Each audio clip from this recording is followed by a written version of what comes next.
Okay. So today we'll be discussing this ETL tool, like the cloud-based Azure ETL tool. This is Azure Data Factory and also the Snowflake. The Snowflake is also the cloud-based data warehousing tool. That's what we use it now the trend is going on. So most of the companies are moving forward to the cloud and everything is getting migrated. So mostly the Azure will be the future, like it may be like the database or any ETL tool or any reporting tool. So the people are moving towards the cloud. So that's the reason we just choose this course to start the training on this course. So coming to myself, Mahendra, so I do have around 10 plus years of experience into this IT and mostly into the data engineering part and also as well as the data analytics and also the ETL tools I was working, mainly like the ODI, OBI and the Informatica. And there are other cloud-based ETL tools like Azure Data Factory and as well as this Dell Boomi. So I was working there. So I'm currently working in one of the product-based organization that's based out of in Hyderabad, and I'm much more interested towards this trainings like to upgrade my skills and also provide the trainings to the new, training on the new technologies. So I do also train on this cloud-based Informatica, IICS, and also the ODI and also the Informatica. So there are other ETL tools. Those are the on-premises ETL tools which I also train up. So this is also one of the ETL tool which we took up like this ADF and as well as the Snowflake. So I just want to give you some brief intro about what ADF and what does it give and why we choose an ADF and what it has some features to explore and what's the difference between this ADF or the cloud tool and compared to the other on-premises traditional ETL tools. So coming to the ADF, it is the part of the Microsoft Azure Data Factory, which is owned by Microsoft. It's a ETL tool, and also we call this ETL tool or ELT tool. So there is a difference between the ETL tool and the ELT tool. The ETL tool, what it does is it first extracts the data and transforms the data and loads the data. Means like if you want to extract the data from the source systems, so it will be extracted and it transforms the data into the processing area and loads the data into the target tables. Say suppose you have a table like the customer table in one of the source system SQL Server. That's in a database. You want to extract that customer table and it will be extracted from there. And if you want to do apply any transformation logics, the transformation logics are in the sense, if you want to filter the data or if you want to change the name, like if you want to add the first name and last name and made it as a full name, like the complete name. So it will like say, suppose Mahendra Nerudi is in the first name and the last name in the source table. And you want to add it in a like combine the name like the full name. So you can do the transformations in the second layer. I'm talking about this transformation layer. And these transformations, once we done the transformations, we need to load the data into the target table. The target table may be a different technology. Say, suppose it may be Oracle, or it may be the Teradata, or it may be any SQL Server, or data, we can load it into the file also. So that's how the ETL process works. Here, here is one example I took it to just to give you an understanding. Like we have a table, so two tables here in the source. This is the source layer, which I'm showing it here. We look at here. This is the source layer, which we have the EMP table, like employee table, and as also employee salary table. Say suppose this is in the SQL Server for us, and we are loading the data into the Oracle table. I'm just talking about in a tabular format. Like in the SQL Server, we have also the tables, and we need to load it into the Oracle target table. So here we have the different columns here, like the column list, employee ID, name, address, mobile number. And the same way, if you're looking at here in the EMP salary, we have like different columns. The common between these two tables is this employee ID. If you are looking at these tables, there is a common column called employee ID. Say suppose this employee ID is 1849. Say suppose, and also this in the employee ID also it should be having the same employee ID. Means the same employee should be there so that they can join. So here we do the transformations. So this is what the transformation. This is a sample transformation. I just want to give it so that you will understand. So I'll be covering the SQL part also, the SQL part also. This is the small SQL query, which we have it here. So in this SQL query, what we're doing is we are trying to select the two different tables and join it. We, in the first table, say, we took the E dot E is the alias name of this EMP table, employee table. And S is the alias for the salary table, if you're talking about this salary table. So E dot name, and we are taking this E dot name and the address we are taking, and the mobile from the first table. Means the selected columns only we are taking from the EMP table. In the same way, we are taking the, in the EMP salary table, we are taking the month and salary from the EMP table. And we are joining like from the employee table as E, like this is the alias name. And also we are doing an inner join on the table, table EMP salary on the key columns, like S dot EMP ID equal to EMP S E dot EMP ID. So this is the transformations. This is the simple transformation. I just want to show, like, to understand how what exactly the transformation means here. And this is the final target table, which will be loading, and it will be having the columns like name, address, mobile, month, and salary. And it loads to the target table, or it can be a target table, or it can be a file, or it can be another target system. So that's how it will be loaded. So this is what the ETL transformations do. So what are the jobs which we create, like we call the pipelines. The pipelines is nothing but this is the like creating the connections between the source and targets using the transformations. We'll be doing those pipelines in the ADF, Azure Data Factory. So it's basically an ETL or ELT tool, which will be performing all, creating all the pipelines and scheduling the pipelines. And we'll make sure that it runs on a daily basis. That means if the table, if in the, suppose in the source side, like we have this EMP table, this table will be loaded every day. And also the salary loaded, this table will be loaded on a monthly basis. So based on that, if they want to run a report, like if they want to see the data on a monthly basis, they will be running this job. So they will be having this data in the target table with the name, address, mobile, month, and salary. So these pipelines will be building in the ADF.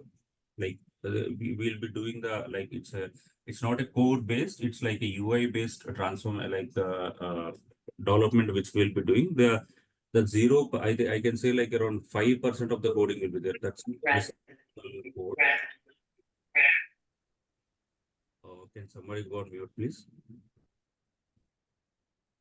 Okay, so that will be a basically the SQL, the background what we need for this course is the SQL one. That's a basic SQL I'll be covering once we start this ADF course also, so that you will be knowing like what exactly the code generates when the pipeline is created in the backend.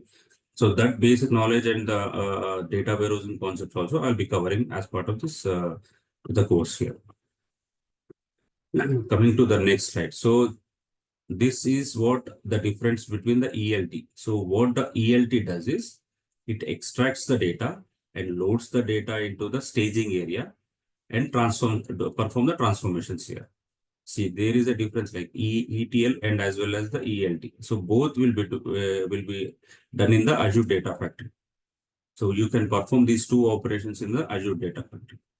So the same way here for the example of the ELT, what it does is like it extracts the data of these two tables in the staging area and do the perform the transformations. Instead of transformations here, it will be loading the data. Means this all four columns will be loaded into the staging, temporary staging area in the Azure Data Factory. It will be, we'll be using the storage accounts, or we'll be using the staging area. Like that's a temporary area. We'll be loading. These two tables will be loaded in the temporary area, staging area. Once we are loaded into the staging area, we'll perform the transformations. It's like extract, load, and transform the data. So the two things will be applied. This is one style of loading, like ELT, and the ETL is the other style of loading. If you're talking about the like the on-premises traditional tools, right? We'll be using like ODI is the ELT style of data load compared to the other tools. Like ETL is the Informatica, Talent, and SSIS. These are the ETL style of data loading. Like I'm talking about the on-premises traditional ETL tools, like the integration tools. So why will be choosing ADF? Like, what's the main reason why we want to choose the ADF? The main reason is this is one of the cloud-based ETL tool that's been developed by the Microsoft Azure, and this is one of the fastest using technologies in the market. And main reason is like we have an additional like excellent features regarding this job scheduling and orchestrations, like creating the triggers. And if you want to do the schedulings, like once we develop the jobs, right? Say suppose we have created a pipeline, the same pipeline. If you're talking about the same table, we have created a mapping pipeline here. So once the pipeline is created, we need to schedule the pipeline, right? So it runs on a daily basis or a monthly basis. So here the job scheduling comes into the picture. Means if you want to run the job on a monthly basis or a daily basis, we'll be using the services like Azure schedulers. This I'll be covering in detail in the class, like when we start the class, right? And the Azure automation. And these are the features like available for like data movement and job scheduling capabilities, which are much more superior in the ADF, like Azure Data Factory, compared to the other traditional tools or on-cloud tools here. And if you're talking about the security, right, this is much more secure, like while loading the data, and if you want to do any perform the transformations, right? So this is much more secure compared to the on-premises. Why? Because the data is always encrypted in the data factory. So there is nothing to worry. In a simple instance, say suppose we have a SBI bank and we have like much more transactional data, which the customer's data, it have like more sensitive data, like they have their account information and their amount balances and their transactions. These kind of the secure, the most sensitive data, this will be encrypted, like it will be encrypted by the Azure Data Factory, so that will not be visible to anyone, and it will be very safe using this security features. And also in this Azure Data Factory, there is an additional feature which we call it as a continuous integration and delivery. So what a continuous integration and delivery it means is like whatever the code developed, say suppose we have built one pipeline here, the same pipeline which we discussed. This will be configured in the repository. GitHub is a repository. So a repository is nothing but it will be stored in one place, and it allows you to develop, build and deploy. Means if you will be developing a new mappings or building a new mappings, and we need to deploy these mappings in the higher instance. Say suppose if we are doing a development, we will be developing the code in the dev instance first. So that's a basic instance which we'll be doing. Like this will be the Azure dev instance. Here we will be doing all the development. So once the code is done, everything is done, and once we do the unit testing, right? So we'll moving the code to the UAT instance. In the UAT instance, what happens is the actual users will be testing the code in the UAT instance. Once they test the code in the UAT instance, they will be providing the sign-off, like they will be providing the business sign-off for this the pipelines, like the development what we have done. So once this is done, right, we need to deploy this code into the production instance, the same ADF production instance.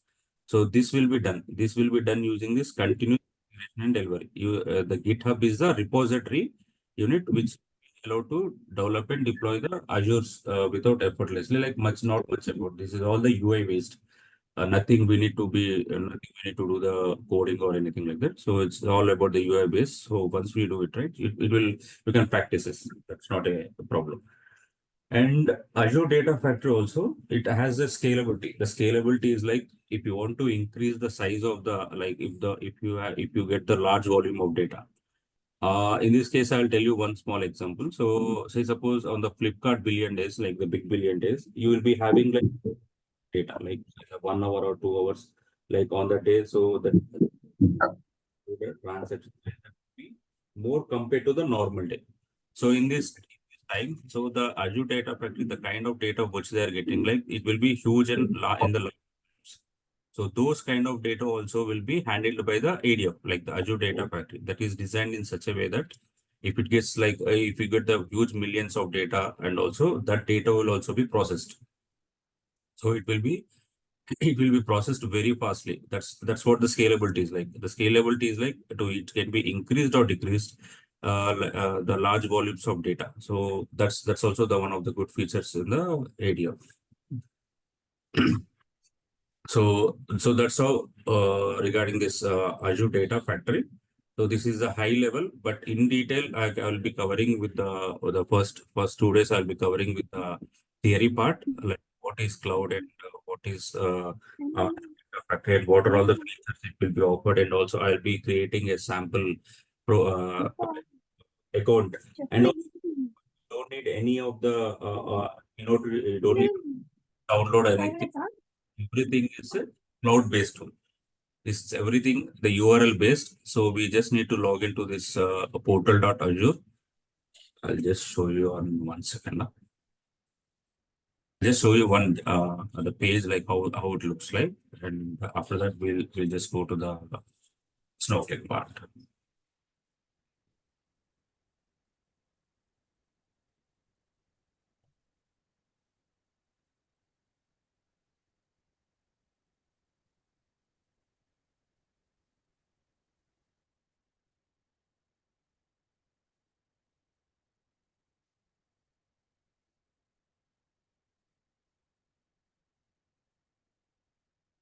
Let me just log in. So I'll just show you how it looks like. It's like there is nothing. I don't need to download or an install or any software. Just if you want to install this SSMS, like the front end database tool, we'll do that. But everything we can be done it's in a URL based. Let me show you the sample.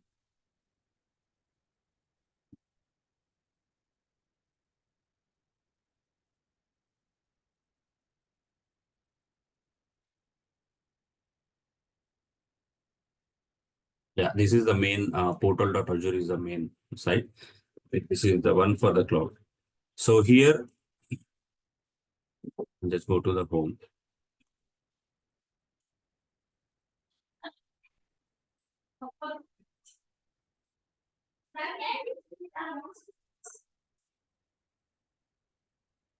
Yeah, this I think is the main home. So these are all the services which I have created.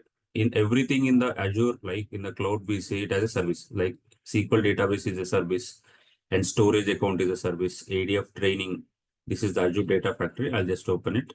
And this everything we call it in Azure, it's called as a service. In Azure, right, we have around 200 plus services. I think we'll be using like 5 to 6 services only. So if you look at here, see the more services here. See app services, SQL database, cost management, virtual networks, and virtual machines. Like virtual machines also they will be provided. Means like everything. It's like pay as you go. You just not need to develop or create set up any new infrastructure or anything. Like it will be done everything once you subscribe to this one. So everything they will be doing, they will be working for you. They will be maintaining the servers. Like they means the Azure cloud.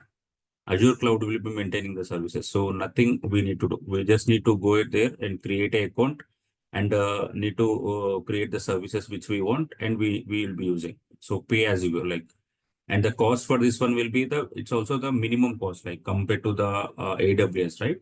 So this is very minimum. So this is one of the ADF is one of the service which in the Azure. I'll just launch this studio.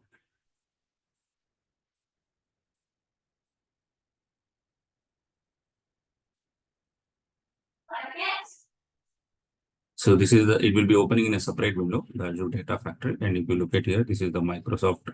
I'll be going in detail, like step by step to create a resource group and also to create an account with the Azure Data Factory. We just need a credit card. It charges you like I think 2 rupees to create a Azure account here, in the Azure portal. It charges the 2 rupees and it again refunds you back. So this is the setup code repository I was just talking about, right? GitHub. Data Factory allows you to configure the Azure DevOps GitHub, right? And this is the main homepage. Here we have a Data Factory, and this is the account name which I have created. And these are the like any notifications or any settings if you want to do on the page. And this is like the feedback to them. And this is my account. This is my office account. Actually, I'm just using. And this is the home here. And if you look at here, and we will be using this author and as well as the manage. In the author means we'll be doing all the building, all the pipelines. So this is the pipeline which I was talking about. I'll just open. I've just created for the demo purpose. And in this pipeline, we'll be having a data flows. Yeah. This,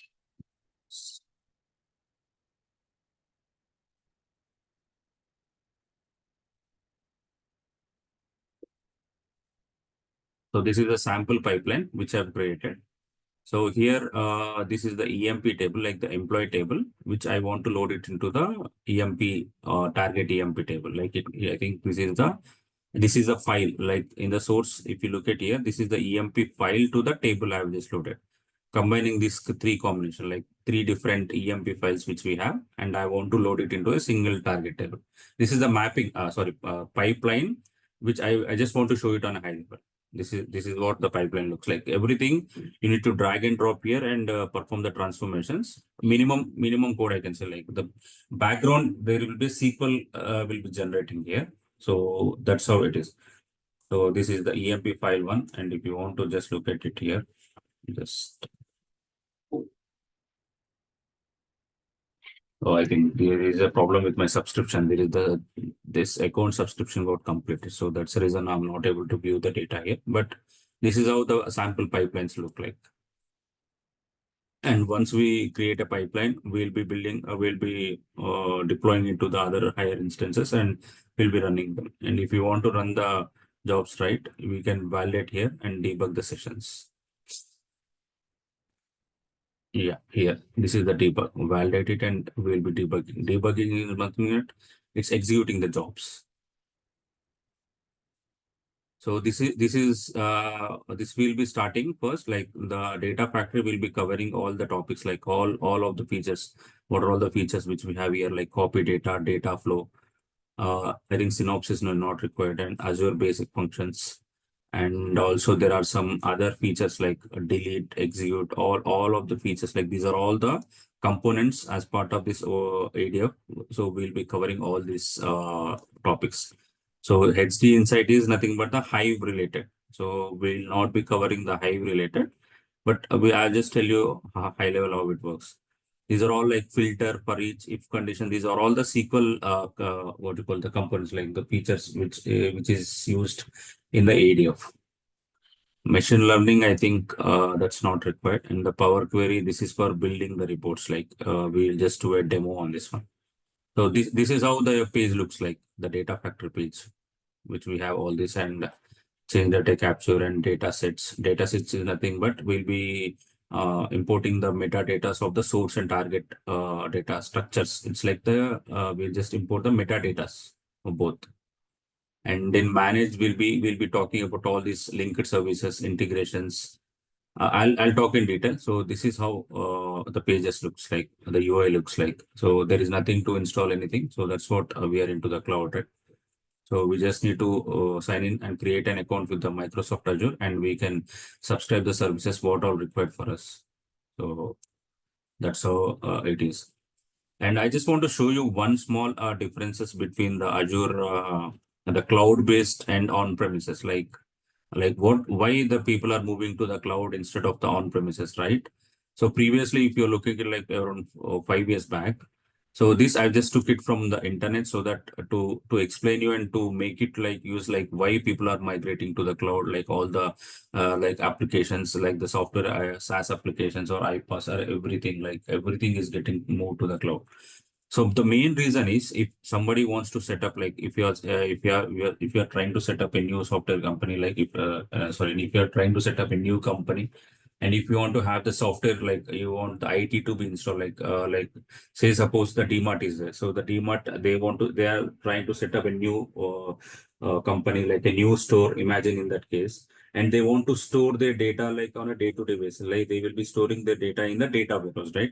So for that one, they need to buy the servers. They want to buy the servers, and they want to buy the backup solutions, and they need to buy these batteries, and also the, like say suppose they want to load the data into the Microsoft SQL server, and they need to buy this licensing, server licensing, and also the user licensing. The user license is nothing but in the company they will be having the employees, and they need to log in, right? These user license needs to be also be bought, and also the SQL database licenses, I just took it on a high level, like the estimations and the setup fee and the total upfront cost. See, if you look at here, this is all in INR. So it comes around 18 lakhs, somewhere around 18 lakhs if you look at here.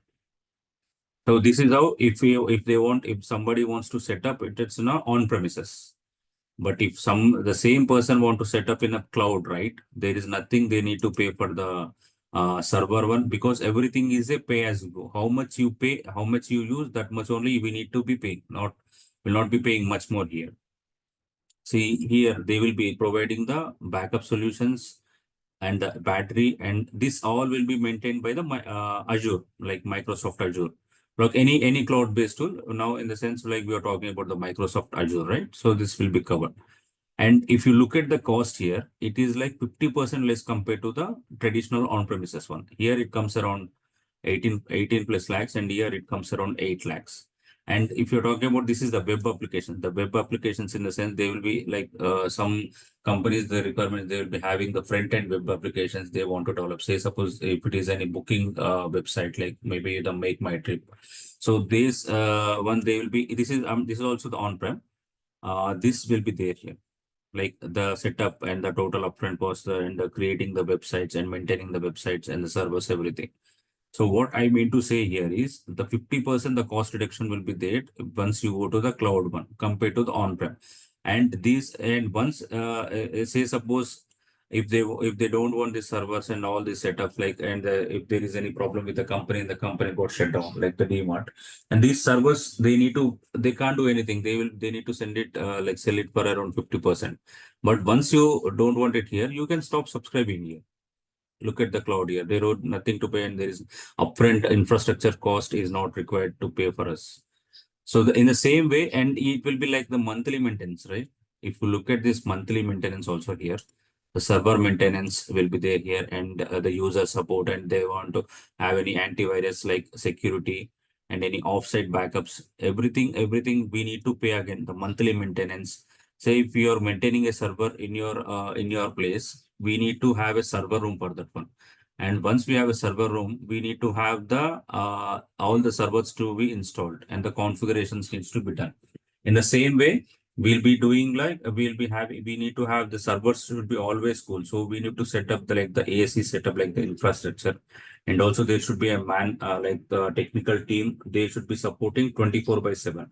Means like every time the server should be up. If the server is down, right, the transactions will not be able to do, and the business, they will lose the business. Like it may be any Tmart or anything, like any online website like Flipkart. If the server is down, they will be losing the business. So the business don't want that one. So every time, like 24/7, these things should be maintained. So the maintenance cost will be also be high compared to the cloud here, because everything they will be maintaining it here on a monthly basis also. They will be maintaining in the cloud, and they will charge you the minimum. It will be minimum compared to what we set up on our own here. See here, it comes around 6 lakh plus, and it comes around 2 lakhs here. This I've just took it from the internet, like some of the internet sources. So this is the main difference, like why people, like why business, like all the customers are mostly showing the interest towards the cloud technologies, and they don't want to take the headache of all buying the new servers and buying the licenses and terminal license and instant installation fees and all these additional charges. They don't want to spend much more, and instead of spending much more, they will be using or cloud services which is given by Microsoft or any other Azure or any Google. So this is, I just want to show like how it looks like here. Just go back to the slide again. Yeah.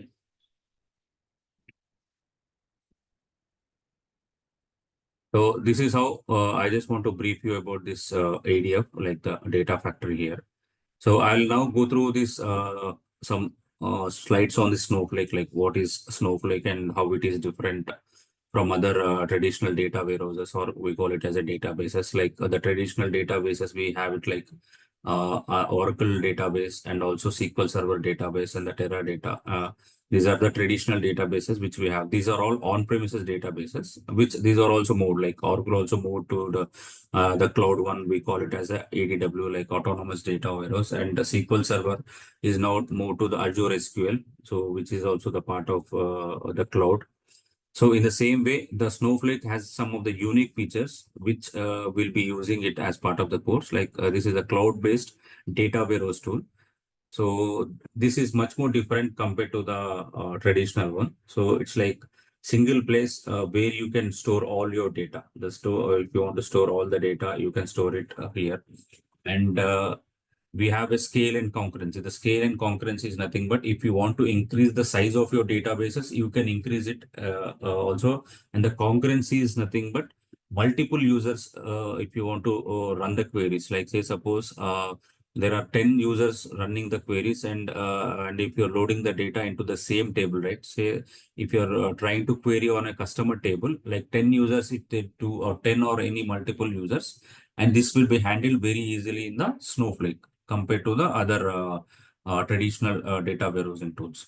And we have this zero management. Zero management is nothing but there is no need to maintain by the database by ourselves, means the business people. This will be done by the cloud. It will be like Azure cloud provider. They will be doing this one. So they will be maintaining all the security and all the configurations. And if they want to do any upgradations in the tool, right, like any software upgrades, everything will be taken care by the cloud providers. And also in the Snowflake, we have this instant and live data sharing. And if you want to interact with other, if you want to build the reports on top of this Snowflake data warehouse, right? If business want to see the reports, like what is the revenue they got it for the last 1 week or last 1 month, and what is the sales trend of their stores, they can be viewed from the front end dashboards, like the reporting tool here. So this is what the zero management. The zero management I've just discussed. Like there is nothing to do. What we need to is we just need to load the data and run the queries. That's it. That's it. What we need to do in a Snowflake. This is the Snowflake database. That's what it shows. Like there is no cost of like infrastructure cost. There is no cost like buying the license and administration cost. That's nothing required. So why? Because we will be paying as a pay as you go model, and what we use only we'll be paying for that one. And this is much more highly secure and available. Like this will not be down. Why? Because Azure, I've just told you, right? The Azure will be maintained, like it will be 99.99%. It will be up always. It will not be down. And they have a backup servers also. If one server is down, the same copy will be maintained in the three different places.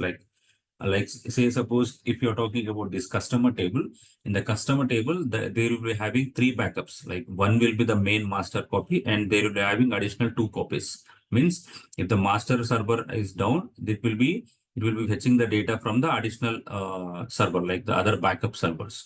So in that case, it will be highly available always, and it will be, there is nothing to require like tuning or any upgradation from our end. It will be maintained by the cloud providers, like it will be the Azure providers. And also there is nothing required on the indexes or any keys, creating the distribution keys or any partitioning on this tables here. So this is all your data. So the data can be in any form, like it can be from the web applications. We'll be loading it here. It can be IoT, like Internet of Things, or any enterprise apps. The enterprise apps is nothing but the Oracle enterprise apps. We have like EBS is one of the enterprise applications, and all the corporate data. And if you have any mobile data, like any applications data, if you want to integrate it, load it into the data warehouse, we can do it. Any third-party applications, like third-party applications, it may be any websites applications, anything like any all of data can be integrated into the single place, and it can be any format. Like it can be a structured format. The structured format is nothing but the tabular data. Like in the customer table or like EMP table, we have the data in a tabular view. It can be visible, like we have the table and we have the columns and rows in it. That's called as a structured data. The semi-structured data, this is like in a JSON file format or any XML format, any Avro format.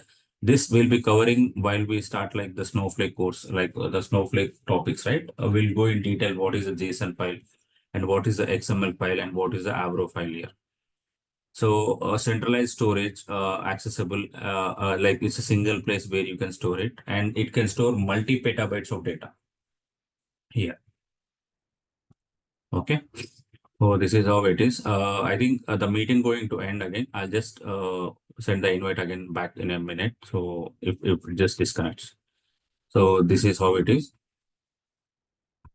So what companies are looking from the database? Like what companies, say suppose what DMart, if you take a DMart as an example. So what DMart is looking from this database, what they want is they want their database should be unlimited concurrency, means any multiple hundreds and thousands of users if they log in and if they do any execute the queries or if they do any transaction, right? That should be available all time. And the elasticity, the fast elasticity